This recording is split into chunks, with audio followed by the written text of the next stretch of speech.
ദൈവതിരുനാമത്തിന് മഹത്വമുണ്ടാവട്ടെ. Bible reading പ്രോഗ്രാമിൽ സംബന്ധിക്കുന്ന ഏവർക്കും കർത്തൃനാമത്തിൽ സ്നേഹവും വന്ദനം അറിയിക്കുന്നു. രാജാക്കന്മാരുടെ പുസ്തകത്തിൽ നിന്നാണ് നമ്മൾ വായിച്ചുകൊണ്ടിരുന്നത്. ഇന്ന് 2 രാജാക്കന്മാരുടെ അവസാനത്തെ പുസ്തകമാണ്, 25-ാം അധ്യായം. ഇതോടുകൂടി രാജാക്കന്മാരുടെ പുസ്തകം മുഴുവൻ നമ്മൾ വായിച്ചു കഴിയും. ഈ 25-ാം അധ്യായത്തിൽ ജെറുസലേമിൻ്റെ പതനത്തെക്കുറിച്ചും ബാബേൽ പ്രവാസത്തിലേക്ക് ഇസ്രായേൽ ജനത്തെ നെബൂഖദ്നേസർ കൊണ്ടുപോകുന്നതുമായ സംഭവമാണ് നമ്മൾ വായിക്കുന്നത്. സിദെക്കീയായുടെ കാലത്ത് ബാബിലോൺ രാജാവായിരുന്ന നെബൂഖദ്നേസർ സർവ്വവിധ സന്നാഹങ്ങളോടും കൂടി യെരുശലേം വന്ന് ആക്രമിക്കുകയാണ്. ആക്രമിച്ചിട്ട് അദ്ദേഹം അവിടെ ഉപരോധം ഏർപ്പെടുത്തുന്നു. ജനത്തിന് ഭക്ഷണമില്ലാത്ത ഒരു വലിയ സാഹചര്യം അവിടെ ഉണ്ടാവുകയാണ്. ഉപരോധം ഏർപ്പെടുത്തിക്കൊണ്ട് ഭക്ഷണ സാധനങ്ങളൊന്നും ആ നഗരത്തിലേക്ക് കൊണ്ടുവരാൻ സാധിക്കുന്നില്ല. ദിവസങ്ങൾ കഴിഞ്ഞപ്പോൾ ജനം വേറെ ബുദ്ധിമുട്ടിലായി. ഈ സമയത്ത് സിദെക്കീയ രാജാവും തൻ്റെ സൈന്യാധിപന്മാരും ഒക്കെ കൂടി അവരുടെ കോട്ടയ്ക്കുള്ളിൽ അല്ലെങ്കിൽ മതിലിനടിയിൽ ഒരു ചെറിയ വിള്ളലുണ്ടാക്കി അവിടെ നിന്ന് രക്ഷപ്പെടാൻ വേണ്ടി അവിടെ നിന്ന് പുറത്തു കടന്നു. എന്നാൽ ഇത് നെബൂഖദ്നേസറിൻ്റെ പടയാളികൾ അത് തിരിച്ചറിയുകയും അവരുടെ പിന്നാലെ ചെല്ലുകയും സിദെക്കീയയുടെ മക്കളെ അദ്ദേഹത്തിൻ്റെ മുന്നിൽ വെച്ച് വധിക്കുകയും അദ്ദേഹത്തിൻ്റെ കണ്ണ് ചൂടിനെടുത്ത ശേഷം അദ്ദേഹത്തെ അടിമയായി ബാബിലോണിലേക്ക് കൊണ്ടുപോവുകയും ചെയ്യുന്ന സംഭവം നമ്മൾ വായിക്കുന്നുണ്ട്.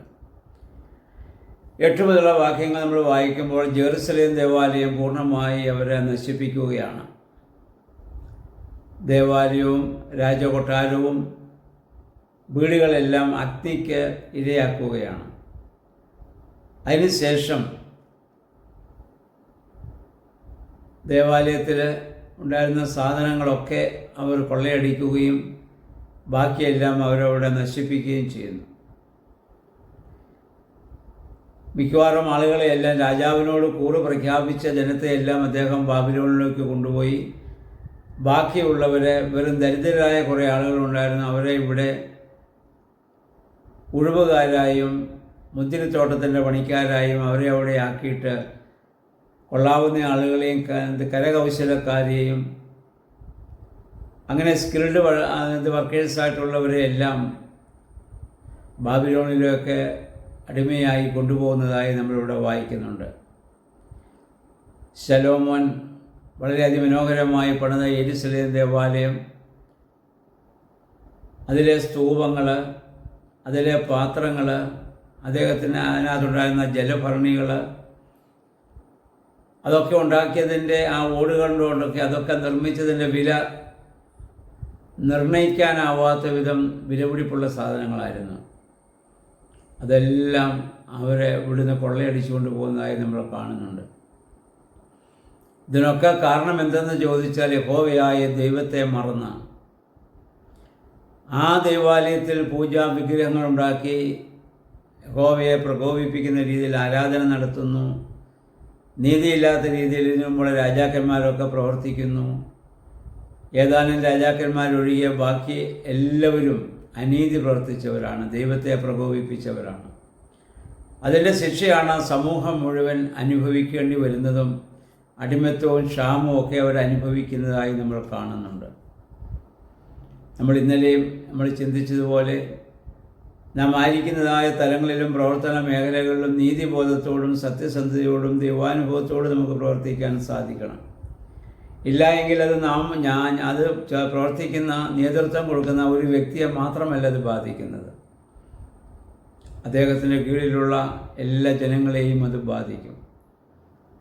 അപ്പോൾ ഞാൻ പാപം ചെയ്യുന്നത് എന്നോട് മാത്രമല്ല സമൂഹത്തോടു കൂടി ചെയ്യുന്ന പാപമാണെന്നുള്ള ബോധ്യം നമുക്കുണ്ടാവണം. അനീതി നമ്മൾ പ്രവർത്തിക്കുമ്പോഴൊക്കെ ആ ഒരു ചിന്ത നമ്മുടെ മനസ്സിനെ ഏറെ ഭരിക്കേണ്ടതാണ്. ഇപ്പോൾ ചുരുക്കത്തിൽ ഈ രാജാക്കന്മാരുടെ പുസ്തകത്തിൽ നമുക്കറിയാം, ഏതാനും ചില രാജാക്കന്മാരൊഴികെ, സിദെക്കീയ പോലെയോ ജോസിയായെ പോലെയോ ദാവീദിനെ പോലെയോ അങ്ങനെ ഏതാനും ചില രാജാക്കന്മാരൊഴികെ ബാക്കി എല്ലാവരും അനീതി പ്രവർത്തിക്കുന്നവരായിരുന്നു.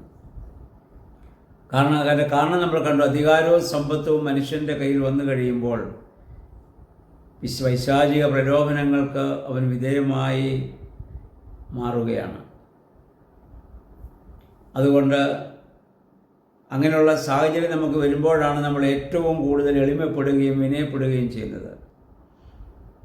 ഇവിടെ നീതി പ്രവർത്തിച്ച രാജാക്കന്മാരെക്കുറിച്ച്, ദാവീദിനെക്കുറിച്ച്, സലോമോനെക്കുറിച്ചൊക്കെ നമ്മൾ വായിച്ചു. അവർക്ക് അധികാരം കിട്ടിയപ്പോൾ ദൈവസ്ഥലത്തിൽ അവർ കൂടുതൽ വിനയമുള്ളവരായും ദൈവത്തിന് കൂടുതൽ സമർപ്പിതരായും ജീവിപ്പാൻ അവരെ തന്നെ സമർപ്പിച്ചു. അതായിരുന്നു അവരുടെ അനുഗ്രഹം. അപ്പം ദൈവം നമുക്ക് തരുന്ന ഓരോ സാഹചര്യങ്ങളിലും ദൈവത്തിന് പരിപൂർണമായി വിധേയപ്പെട്ട ദൈവാനുഭവത്തോടെ ജീവിപ്പാൻ നമുക്കിടയാകണം. ഈ പുസ്തകങ്ങളൊക്കെ വായിക്കുമ്പോഴും ഈ ചരിത്രങ്ങളൊക്കെ പഠിക്കുമ്പോഴും അതൊക്കെ നമ്മുടെ ജീവിതത്തെ അതുമായി താരതമ്യം ചെയ്യുവാനും അവർക്ക് വന്നുപോയ കുറവുകൾ നമ്മുടെ ജീവിതത്തിൽ ഉണ്ടാവാതെ ആ നന്മകളെ പ്രദാനം ചെയ്യുന്നതായ നല്ല അനുഭവത്തോടെ ജീവിപ്പാൻ നമുക്കിടയാകണം. അതിനുവേണ്ടി നമുക്ക് പ്രാർത്ഥിക്കാം. ദൈവമേ, പരിശുദ്ധാത്മാവേ, ഞങ്ങളുടെ വേദവായനകളും പഠനങ്ങളൊക്കെ ശക്തീകരിക്കണമെന്ന് പ്രാർത്ഥിക്കാം. സർവശക്തനായ ദൈവത്തിന് നമ്മളെ എല്ലാവരെയും സഹായിക്കുമാറാകട്ടെ.